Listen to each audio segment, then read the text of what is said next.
Hi friends, good evening. Tea తాగిండ్రా? మేమైతే ఈరోజైతే రెసిపీ చూపిస్తున్నా. బాదం చాక్లెట్ బర్ఫీ అనమాట.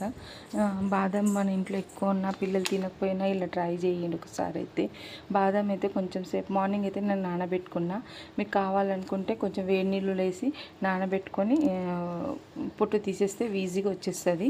ఇక్కడైతే నేను ఒక కప్పు బాదం తీసుకున్న, ఒక కప్పు షుగర్ అనమాట. షుగర్ అయితే పాకం వచ్చే వరకు, తీగ పాకం వచ్చే వరకు మనం షుగర్ కొంచెం ఒక కప్ వేసుకున్నాక ఇంకో వాటర్ కొంచెమే వేసుకోవాలా, చిన్న హాఫ్ గ్లాస్ వేసుకోవాలన్నమాట. నేను ఇప్పుడు షుగర్ పాకంకి పెట్టేసి ఇక్కడైతే బాదం మొత్తం వాటర్ మొత్తం తీసేసి తుడుచుకోవాలా కొంచెం, ఎందుకంటే మళ్ళీ పేస్ట్ లాగా వాటర్ ఉండకుండా చూసుకోవాలి. ఎందుకంటే బాదం కొంచెం లూజ్ అయిపోతుంది, అందుకని మనం కొంచెం బరసగానే లేకుంటే కొంచెం పౌడర్ లాగానే చేసుకోవచ్చు, కానీ వాటర్ లేకుండా మిక్సీ పట్టుకోవాలి. ఇక్కడైతే నేను కొంచెం ఫుడ్ కలర్ వేసిన, మనం కావాలంటే వేసుకోవచ్చు, లేకుంటే లేదు. నేను కొంచెం వేసిన అనమాట. దీంట్లో ఇప్పుడు నేను బాదం కొంచెం తీగపాకం వచ్చిందా లేదా మనం చూసుకొని చెక్ చేసుకున్న తర్వాత అయితే ఈ బాదం పొడి మన దాంట్లో అయితే వేసుకోవాలన్నమాట. ఇప్పుడు చూడండి, నేను వేసుకున్నట్టు మీరు కూడా అలా వేసుకోండి.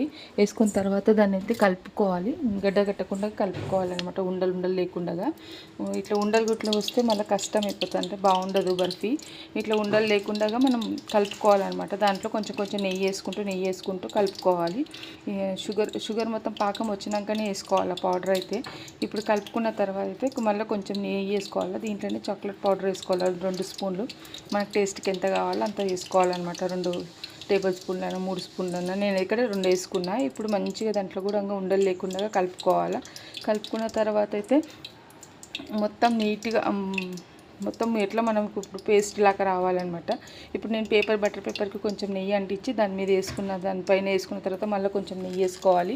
నెయ్యి వేసుకున్న తర్వాత కొంచెం చల్లారనివ్వాలి, 5-10 మినిట్స్. చల్లారిన తర్వాత మనం బటర్ పేపర్ మీద ఇంకో పేపర్ వేసుకొని మనము మన రొట్టెలు చేసే కర్రతోనైతే దాన్ని ఇట్లా చపాతీ టైప్ చేసుకొని బర్ఫీలాగా కట్ చేసుకోవాలి. చాలా ఈజీగా సింపుల్గా రెసిపీ అనమాట, చాలా టేస్టీగా ఉంది. ఒకసారి అయితే ట్రై చేయండి. మీ పిల్లలు బాదం తినకపోతే ఇలా ట్రై చేయండి, చాలా బాగుంటుంది. ఇప్పుడైతే చూడండి నేను ఎంత బాగా వచ్చిందో, మన సేమ్ షాప్లో దొరికేటట్లే ఉన్నది. నాదైతే చాలా బాగా వచ్చింది. నేను కూడా ఫస్ట్ టైం చేసినా కానీ చాలా బాగా వచ్చింది. మీరైతే ఒకసారి అయితే ట్రై చేయండి. మనకు స్వీట్ ఎంత కావాలో అంత వేసుకోవచ్చు దీంట్లో. నేనైతే ఒక కప్పు బాదం అయినందుకు ఒక కప్పు షుగర్ వేసుకున్నాను అనమాట. మీరు వస్తే ట్రై చేయండి, ఎలా ఉంది కామెంట్ చేయండి. నేనైతే మంచిగా ఉందని మా పిల్లలు కూడా తిన్నారు. మా పిల్లలు బాదం తిన్నారు.